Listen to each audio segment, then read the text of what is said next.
আপনারা ওনার গায়ে হাত তুলছেন কেন? হাত তুলবো না কি করব? আপনি জানেন আমি কত বড় একজন সেলিব্রিটি লোক? আমি আজকে এসেছিলাম এই গ্রামের মধ্যে কিছু প্রাকৃতিক দৃশ্য দেখাতে। এখানে কিছু শাকসবজি চাষবাস করা হয়, এগুলো দেখাচ্ছিলাম।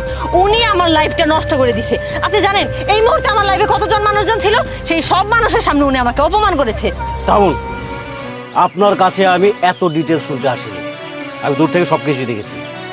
আমি শুধু শুনতে চেয়েছি আপনার ওনার গায়ে হাত তুলছেন কেন। কি বললেন আপনি? 2 টাকার শাক?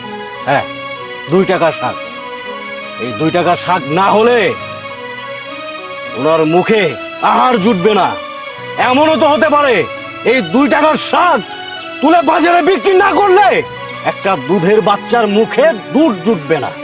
এমনও তো হতে পারে এই 2 টাকার শাক বাজারে বিক্রি না করলে ওনার স্কুল পড়ুয়া মেয়ে স্কুলে যেতে পারবে না, লেখাপড়ায় বন্ধ হয়ে যেতে পারে।